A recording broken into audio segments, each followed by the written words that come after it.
Hola, mi gente. My name is Maria Lopez Twena, and I'm the author of the children's book and video series, MariVi, the Master Navigator, and the creator of this new podcast, Navigating Dos Mares, or Navigating Two Seas. MariVi, the Master Navigator book and video series was created to help children as they navigate life growing up with two cultures and two languages. This podcast, Navigating Dos Mares, was created to help us older kids, or the adult children of immigrants, better understand our childhood experiences and the impact that they've had on our lives. I, like most of you, am often asked, where are you from? It's such an easy question, but for children of immigrants, it's lengthy and many times much more complicated than I'm from Michigan. To say we're American doesn't feel adequate because we don't want to leave out our lineage. And many times, we don't look like your typical American, so it leaves the listener with an inquisitive look and wanting more. I am the daughter of immigrants originally from Spain and Cuba, who came to this country in the 60s and settled in the Deep South. I was raised in a household with two languages, two cultures, and one overwhelming desire: to belong. The saying, ni de aquí ni de allá, which means neither from here nor from there, is a truth shared by many of us who were born here or moved here at an early age. The ethos that we were taught at home was overwhelmingly Latin American and called collectivism.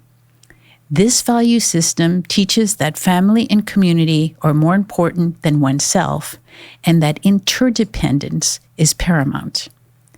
And yet, the minute we stepped outside into the reality of the U.S., the ethos that was instilled was that of self-reliance or independence, or in other words, individualism. It's a gift to be able to put these two worlds into words and to show the division of cultures. I couldn't do that as a child, and it was the cause of lots of conflict and feelings of isolation and exclusion. This culture clash is at the core of what most of us experience, but as children, we don't have the lexicon or understanding to put it into words. I studied psychology in undergrad, perhaps to better understand the duality of my upbringing, then got a graduate degree in mass communications, perhaps to better communicate the struggles I had experienced. The Dos Mares, or the Two Seas, in the title of the podcast, represent the seas of collectivism and self-reliance. And those of us who live sailing these two seas move fluidly and sometimes not so fluidly from one side to another, constantly navigating. Rarely do they merge because they are so different.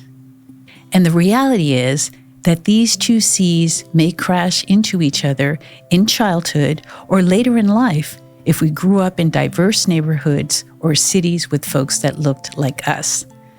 If the culture clash occurred in childhood, there are some experiences that many of us probably share. We share some universal truths when it comes to our memories of being an outsider, alone, misunderstood, underappreciated, and yes, at times, discriminated against. We may have gently pushed our parents away from someone talking negatively about immigrants or making fun of our parents and their accents to avoid conflict. We may have screamed or wanted to scream at the top of our lungs, "I'm American," when our parents tried to impose their Latin American beliefs on us. We may have rolled our eyes when our parents have said, "Pero vas a salir así?" which means you're going to go out looking like that. And in the case of women, "Píntate la cara," or put makeup on. We may have shuddered when our parents talked about los americanos in a negative way. Too young to really understand that even though we were born here or became naturalized citizens, we weren't from here, and that they weren't talking about us.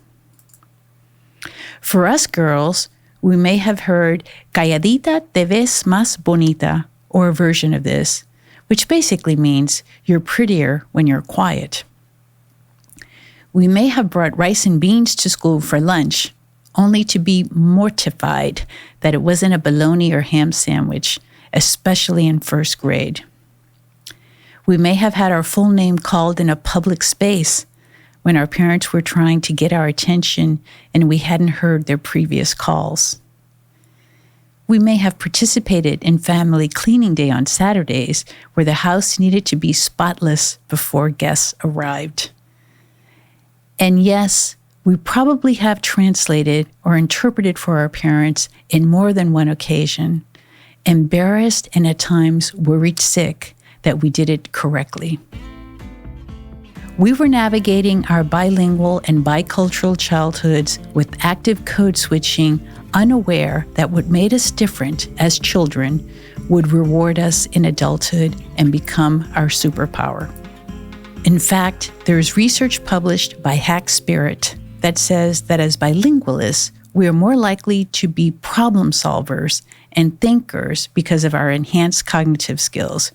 We are always shifting our flexible minds from one thing to another, giving us incredible executive functions, including multitasking, problem solving, thinking, memory, concentration, focus, logic, and decision making. We're good learners. We have academic advantages that come from our ability to develop more flexible thinking. And we're better at blocking out irrelevant information, which aids all learning. And of course, when you know more than one language, it's easier to learn others as well. We also have greater empathy and sensitivity than other groups, particularly towards different people and other backgrounds. We're able to block out our own feelings and beliefs in order to concentrate more on someone else's, and we have a greater ability to predict and understand others' mental states. We filter the world through two different languages, which gives us different ways of seeing the world. So we're more open-minded. We have a more diverse mindset with different personalities depending on which language we are speaking. We'll hear more about this in future episodes of the podcast, as many of us tend to compartmentalize the different parts of our unique selves. And finally, being bilingual is a practical tool in today's job market.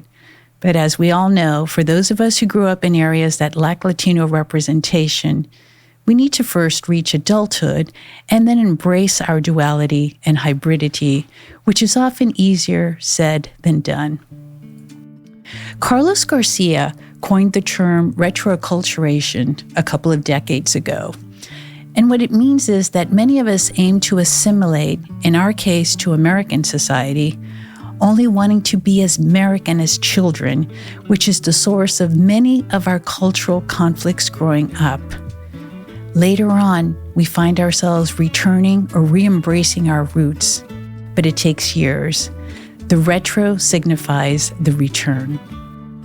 Retroacculturation can occur in any generation, and it's typically triggered by a key life event, the birth of a child, the death of a parent, a marriage, a divorce, buying your first home, a job, etc. Something triggers the return to your cultural roots. And this process can be different for everybody, but it's more likely than not definitely going to happen. In future episodes, we'll hear from folks who return to their roots because of career moves, music, their first job in an American company, etc. The journey is different for all, but many, if not all, will take it. In this podcast, Navigating Dos Mares, we're going to be sharing excerpts from MariVi, the Master Navigator series, then breaking the passages down to better understand what was really happening in the stories. We're also going to speak to adult children of immigrants and hear about their inimitable upbringings with 2 languages and 2 cultures, and how they've used the experiences of their youth and their unique duality and life events to inform their superpower today. Before we close, I'd like to share my own retroculturation story. Over a decade ago, I returned home from the grocery store, and my late husband was helping me put up groceries. He said, "You never buy the same brand of anything twice." I was surprised to hear that, unaware that indeed that was the case. I then asked him why he was mentioning that today.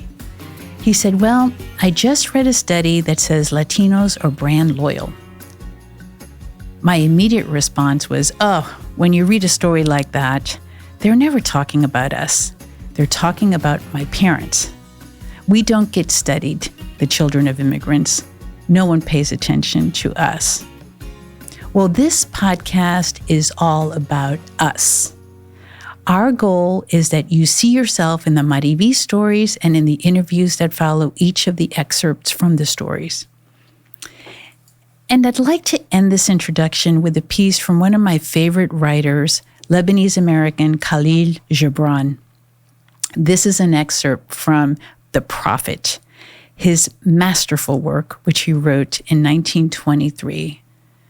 I have always been drawn to this poem because it resonated with me so deeply, and it wasn't until I was preparing for this podcast that I realized that he too was a child of immigrants. He immigrated to the U.S. at a very young age, so this piece today has a lot of personal meaning, as he too must have shared the joys, challenges, and struggles that many of us have experienced. I hope you enjoy it. It's called On Children. Your children are not your children. They are the sons and daughters of life's longing for itself. They come through you, but not from you. And though they are with you, yet they belong not to you. You may give them your love, but not your thoughts, for they have their own thoughts.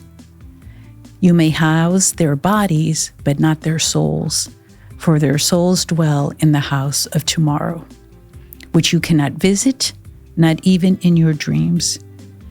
You may strive to be like them, but seek not to make them like you, for life goes not backward, nor tarries with yesterday. You are the bows from which your children as living arrows are sent forth. The archer sees the mark upon the path of the infinite, and he bends you with his might, that his arrows may go swift and far. Let your bending in the archer's hand be for gladness, for even as he loves the arrow that flies, so he loves also the bow that is stable. I hope this poem resonates with you as much as it resonated with me. Many of us may have had parents who thought success was having their kids just like them, instead of realizing that we weren't theirs to begin with. We hope you enjoyed the podcast. Think about the events we shared in your own life. Did you experience any of them or similar ones?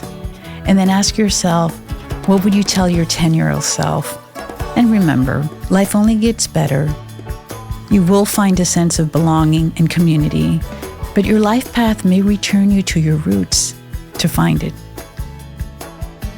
Thanks for listening, and please join us on our next episode of Navigating Dos Mares. And don't forget to subscribe to our YouTube channel at We Are MariVi, or check out our books on our website, wearemarivi.com.